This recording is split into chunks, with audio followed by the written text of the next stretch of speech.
tal? ¿Cómo están? Cordial saludo, bienvenidos de nuevo a Punto Final. Aquí en el Diario del Otún nos complace recibir a un santarrosano, a Steven López. Él es una caja de sorpresas literalmente, pero en el transcurso de este año se irán dando cuenta. Hoy, por lo tanto, lo tenemos invitado porque en una de sus tantas facetas descubrió que puede trabajar la madera de una manera muy diferente y es ser luthier, el arte de hacer instrumentos musicales. Steven, bienvenido al Diario del Otún. Bueno, muchas gracias por la invitación. Pues aquí atento para responder preguntas, cualquier inquietud, lo que quieras saber, con mucho gusto. Bueno, les decía que muchas facetas es porque él es ingeniero de sistemas, o sea, pues nada que ver con esto, pero tras la vida que suceden tantas cosas, se dedicó a las artes plásticas y luego llegó, podemos decir que por una casualidad, por un accidente o por una diosidencia. Digamos que son cosas que se van dando en el camino. Yo siempre he tenido en cuenta que no es lo que uno quiere, sino que la vida le va mostrando a uno el trayecto. Ya depende de uno si uno se quiere ir contra la corriente o si uno tiene la disposición de dejarse llevar. Porque de cierta forma yo siempre digo que uno es transversal en los conocimientos. Uno tiene que mezclar de todo un poco para llegar como a ciertos niveles. Entonces digamos que si yo no supiera de dibujo no podría trabajar tanto simetría, si no supiera de pronto de pintura no podría llegar como a mezclas de tonos o a detalles estéticos. Digamos que si no supiera de ebanistería no sabría reconocer las maderas, no sabría reconocer si están secas, si están recién cortadas, si están óptimas para su trabajo. Y ahora pues ya este último año que ha sido un proceso muy interesante con todo lo de lutería, uno va aprendiendo y va viendo qué más le va llevando, porque digamos que inicialmente para mí lo de lutería era como por el violín. A mí me gustaba el violín, siempre quise aprender. En 2018 yo tuve por allá un arrebato y dije voy a aprender violín en una casa de la cultura y pues por ciertas situaciones no se pudo. Y el año pasado se dio la situación de que un amigo se vino a vivir a Santa Rosa y me dijo, oye, ¿cómo te parece que acá hay un programa que dan clases gratis? ¿Por qué no te metes? ¿Por qué no te metes? Y yo como que, nah. Y se dieron las cosas, me inscribí, pasé, y en este momento ya no digo que solamente violines, porque ya también en este momento estoy haciendo varitajes y procesos para guitarra. Tengo 2 guitarras para ensamblar en este momento. Entonces, de pensar en solamente hacer un violín o intentar hacerlo, porque realmente era una experimentación, ahora decir, no, violín, guitarra. La semana pasada también estuve mirando y revisando varios instrumentos también de este lugar donde estoy estudiando. Entonces, son procesos que lo van llevando a uno. Bueno, cuéntanos qué tenemos acá. ¿Es un violín qué? Porque pues yo de música sí ni idea. Bueno, creo que depende de muchas cosas, ¿cierto? Digamos, aquí esto es un violín normal, es un violín 4/4. 4/4 es la medida que se utiliza para los adultos. Hay de 1/8, hay de 1/2, hay 2/2, hay 3/4. O sea, va dependiendo de si es un niño pequeño o es un adulto. ¿Qué tenemos acá? Tenemos madera sólida. Resulta que hay diferentes formas en la construcción. ¿En qué se diferencia un violín barato de un violín costoso? Entonces va el tema, por ejemplo, de su construcción. Todos tienen la misma forma, por así decirlo, ¿cierto? Todos son en madera, pero hay maderas de maderas. Lo que te decía ahorita, hay también como esos procesos para identificar. Se sabe que las tapas generalmente son de pino, que las tapas traseras generalmente son de arce, que los diapasones, que es esta parte de acá, esta reglilla negra, son de ébano, al igual que las clavijas. Pero depende mucho, porque en un violín económico tú puedes encontrar la misma estética, pero manejado con productos sintéticos. Entonces, digamos que el barniz no va a ser un polichado francés, que es hecho con goma laca, capa a capa, hecho a mano. De hecho, este es hecho en polichado francés, tiene 42 capas, 42 manos, que se le brindaron con espacio de 20 minutos entre mano y mano para llegar al tono, para llegar a la protección. ¿Qué otra cosa también se diferencia? Por ejemplo, en los violines más finos de alta gama muchas veces tienen un flameado, que son las vetas que quedan marcadas acá del proceso de talla, de cuando se está haciendo el desbaste, para lograr los diferentes relieves. El tipo de puente, bueno, son muchas cosas las que diferencian como la construcción de un violín. En general, digamos lo más sencillo de identificar es el barnizado. Y bueno, tú puedes decir, hey, ¿qué diferencia hay entre un barniz sintético a uno orgánico, a uno natural? Y la diferencia está en la respuesta acústica. El polichado francés se hace con goma laca. Pues esto ya es como el tono curioso o el tono gracioso, y viene del excremento de un insecto, que de ahí de hecho viene el nombre. Este se disuelve en alcohol y se empieza a trabajar sobre la madera lo absorbe, y este tipo de barnizado, este tipo de polichado, tiene la característica de que es flexible y le permite a la madera respirar, vibrar sin afectarlo, mientras que la sintética es muy bueno porque protege, sí, pero queda entre un coco, queda dentro de una cáscara, entonces cambia la respuesta acústica. Esa, por ejemplo, es una de las características y no se consiguen, de hecho es muy escaso. He estado, pues, muy superficialmente, pero sí he estado haciendo averiguaciones. Hay un dicho por ahí que son los instrumentos de bajar con vara. En los almacenes pues todos son procesos sintéticos, procesos industriales. Esto digamos que es un proceso mucho más artesanal. El solo barnizado se puede llevar mes y medio. Hacia allá iba, o sea, desde que usted compra las maderas hasta que se lo entrega al cliente, ¿cuántos días pasa? Depende de las características que quieran. Por ejemplo, con este violín fueron exactamente 9 meses. Fueron 9 meses estando pendiente, 9 meses cuidándolo, 9 meses todos los días haciéndole proceso de revisión. No digamos que son 9 meses ¿Todo el día? todo el día, todos los días, porque realmente lo que te decía, por ejemplo, con el barnizado, que es como el ejemplo más práctico. Tú le das una mano y tienes que esperar 20 minutos para darle la otra. En esos 20 minutos tú tienes tiempo de hacer otras actividades. Después de que se le dan las capas o que uno llega al punto en el que uno quiere, el punto estético, lo que uno hace es dejarlo 13 días completamente quieto para que la goma laca se estabilice en la madera, y luego darle otra vez 2 manos, lo que se le llama emparejar, y volver a esperar otra semana más. Entonces son tiempos de espera que, aunque uno no lo esté trabajando, no lo está examinando. Si eso es ahora, en este presente, entonces en la antigüedad, cuando alguien quería un violín, ¿cuánto tenía que esperar? ¿Años? Uy, yo creo que sí, y depende también obviamente de la popularidad del luthier. ¿Por qué lo digo? Porque, por ejemplo, en mi caso, que yo hago también ebanistería al mismo tiempo, entonces a mí me dicen, oye, yo quiero unas repisas, yo quiero una biblioteca, y estoy con instrumentos, entonces me demoró 2 meses, me demoró 3 meses, porque sé que no voy a tener la disponibilidad de tiempo, y pues para quedar mal tiempo sobra.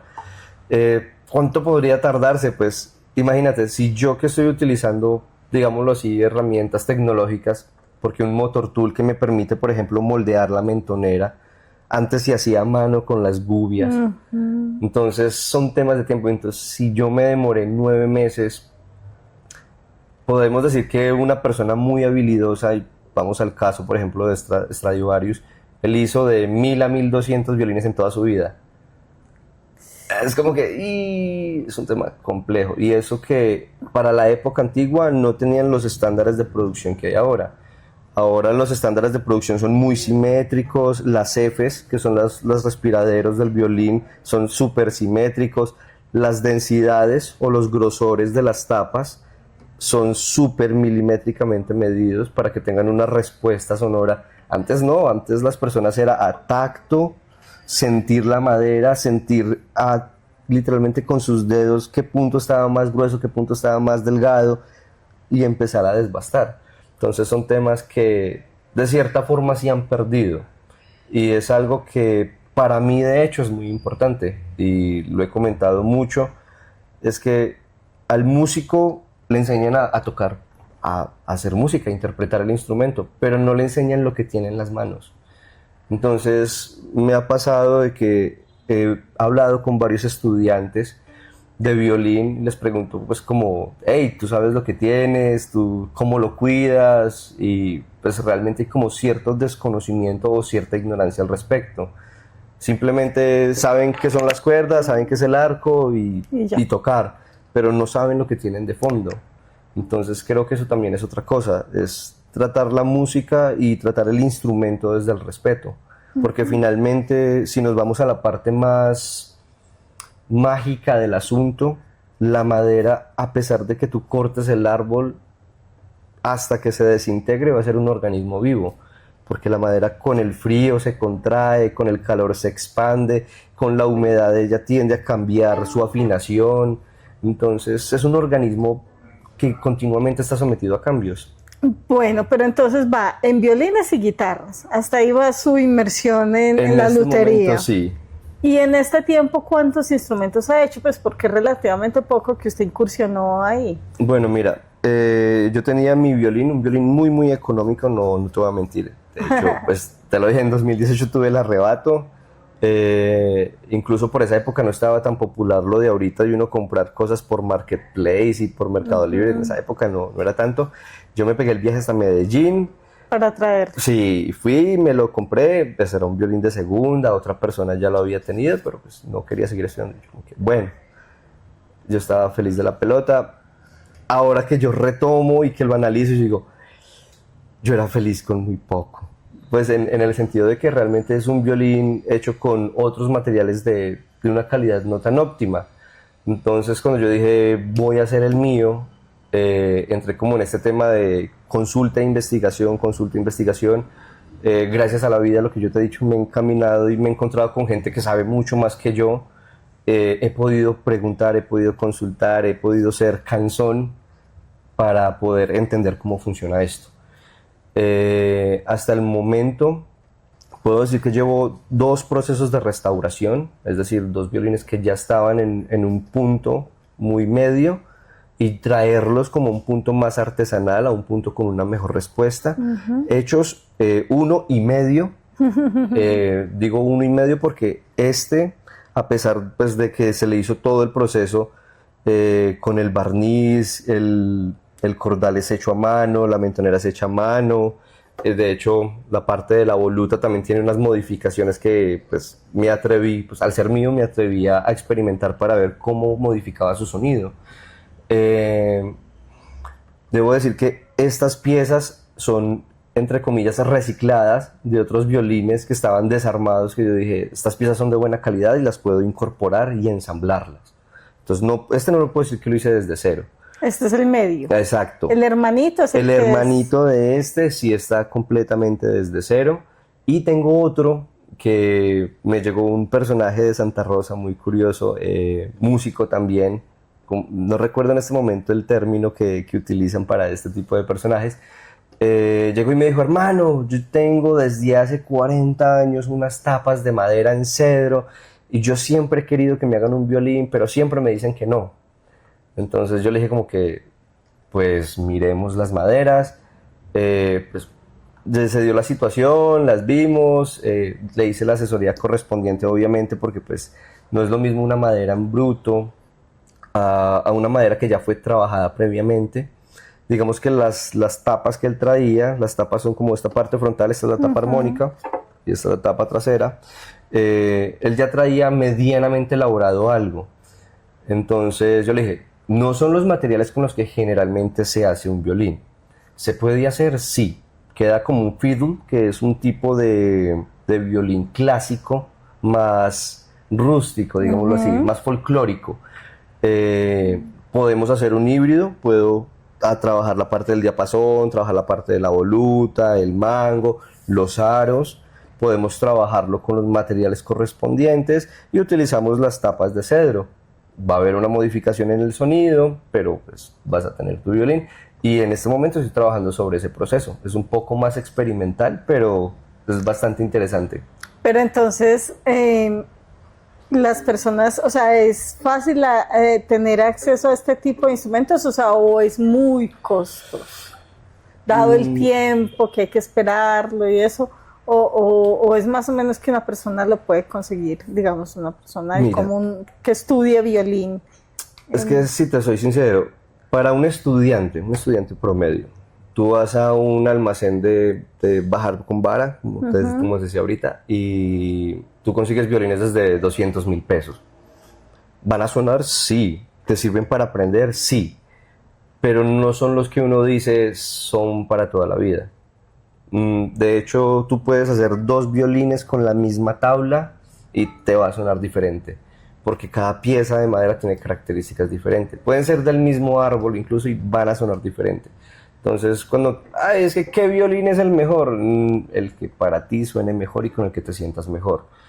El tema de los costos, sí, si te soy sincero, sí tiene una diferencia en costo. De hecho, el hermanito de este lo estoy sorteando y le hablaba pues a varios conocidos yo, solamente en presupuesto. Construcción del violín puede ser aproximadamente 450, 500.000 pesos. El proceso de lo que es el polichado francés, el coste es aproximado en 600, 500. La construcción de las partes, si son personalizadas, por ejemplo, estas en palisandro, estas en nogal, pues obviamente generan otros costes. Entonces, depende del set de cuerdas, porque no es lo mismo trabajar con cuerdas de 2.000 pesos o trabajar con un set de cuerdas profesional que vale 800.000. Entonces, todo eso va sumando. ¿Para qué pregunté? Todo eso va sumando. Pero digamos que tú puedes conseguir un violín de luthier bien trabajado desde 800, 1.000.000 y son un buen violín. Ya si tú vas a un almacén, pues encuentras ya por referencias, pero no va a ser lo mismo. O sea, no es lo mismo un proceso hecho a mano, evaluado, revisado, sonorizado, que se ha especulado y se ha de hecho verificado su respuesta acústica a un instrumento genérico, que esa realmente es la situación. Es algo más personalizado, algo más íntimo, a algo genérico que pues, si no lo tienes tú lo va a tener otro, pero va a ser lo mismo. Y pues de hecho también incluso en eso va la parte como de la propuesta estética, porque tú ves violines mate, ves violines negros, ves violines blancos, los he visto hasta rosados, y la gente los compra por bonitos, pero no entienden exactamente lo que te decía desde el respeto al instrumento, no entienden que es una cáscara de pintura cubriendo la madera, cubriendo su sonido. Para los gustos los colores, digámoslo así. Exactamente.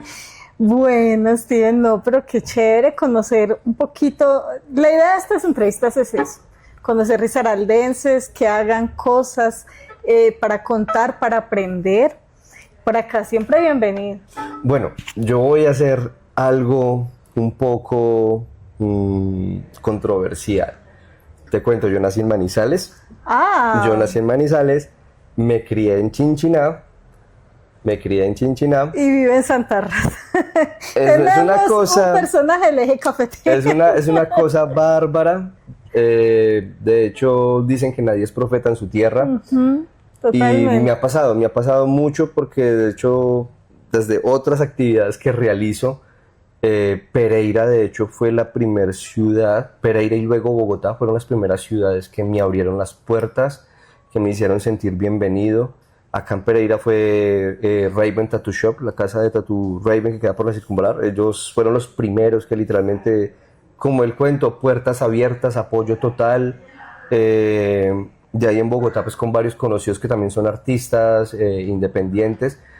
Y de ahí para acá sí ha venido dando. En cambio, pues para la parte de Caldas, digámoslo así, ha sido un poco diferente. Y yo esos temas no los toco porque son calientes. Sí, eso acá son controversiales, son controversiales. Pero realmente Risaralda sí me ha hecho sentir en casa. Pues lo que te digo, es sorprendente de hecho y súper contento estoy con todo este proceso que se ha venido desarrollando gracias a mi estadía en este departamento. Un aplauso para Risaralda y para Pereira, que todos son amados y lo he vivido en carne propia. Bueno, lo dejo para que se despida, para que haga la invitación a las personas a la música, a las artes. Bueno, Ahí los tiene. Bueno, no, qué decir. El tema del arte es maravilloso, es hermoso, es muy lindo, hay que saberlo disfrutar, hay que saberlo vivir. No siempre es fácil, no siempre es fácil. Lo hablaba con un conocido en común, con Jesús. A veces uno tiene que hacer otras actividades y dividir su tiempo, trabajo y arte, trabajo y arte. Y llega el momento en que el arte también le permite a uno decir, no, dedíquese solamente a mí, haga instrumentos, haga pinturas, haga murales, bueno, en fin. Creo que la parte más importante es persistir, creer, estudiar mucho, mucho, mucho, mucho y obsesionarse, amar lo que uno hace. Creo que ese es realmente el tema.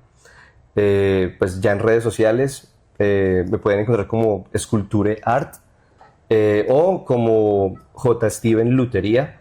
Ahí también me pueden encontrar fácilmente para lo que son procesos de instrumentos. Muchísimas gracias. Y a ustedes también gracias por estar siempre al pendiente de estos contenidos y los veo después. Chao.